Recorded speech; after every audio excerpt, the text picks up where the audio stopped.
What is going on, guys? Welcome to Greggles TV. In this video, I'm going to talk about the two things that I absolutely cannot stand about the Sony ZV-1. Now, before I tell you what those are, I do want to tell you first off, I love this camera. There's so much to like about it.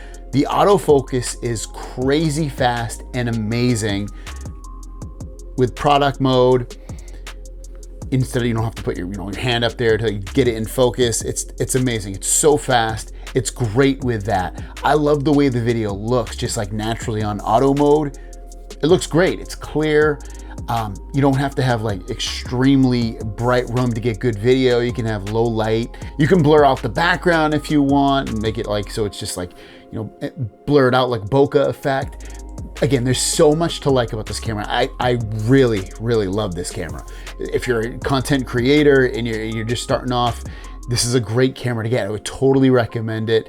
Or even if you're looking at it to be your B-roll camera, like currently it's my B-roll camera. Sometimes it's my A-roll like it is right now. But there's two things I can't stand about it.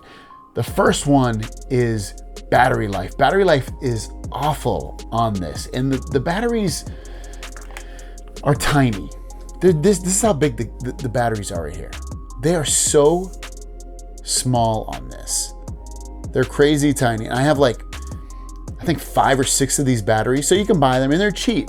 Like you can buy them on Amazon for like, you can get like a 3-pack with a charger for like 25 bucks. Very inexpensive. But the battery life is awful. Like I'll record for like, I don't know, 30, 40 minutes. I'll leave the battery and then turn it off.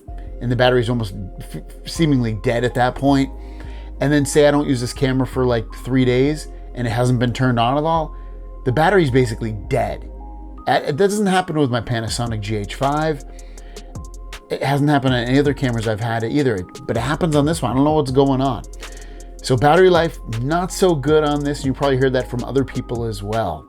The other problem I have with this is the placement of not only the battery, because when you have to, when the battery dies, you have to physically take the camera out of the tripod, and then you have the door underneath and you can remove it. But that's the same place where the SD card is as well. So when you want to change the SD card on here, you have to physically take it off of the tripod, pop out the bottom, and then you can take out the SD card or put an SD card in and replace the battery.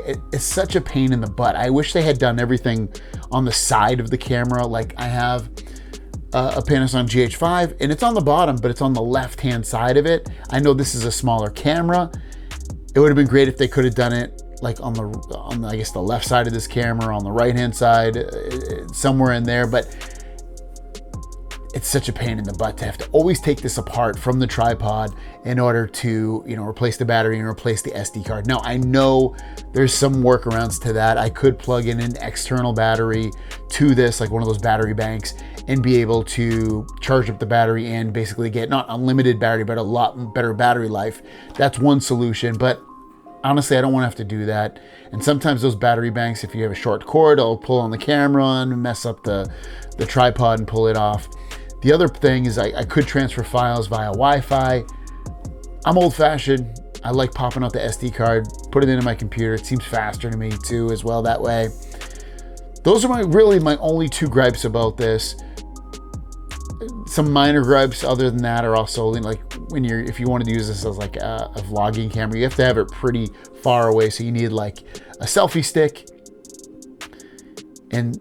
But other than that, like again, just the two things there, battery life and placement of the SD card, having to take it all apart to get at it. And battery life isn't that great. If you have this camera, let me know if you have anything that you don't like about it, because everything else is fantastic. I love this camera. You can put in an external microphone. The screen looks good. Everything's great about it. I love it. But hopefully next year, the ZV-2, they fix the placement of that and they get better battery life in this. Let me know what you guys think. Thanks for watching. See you down the road.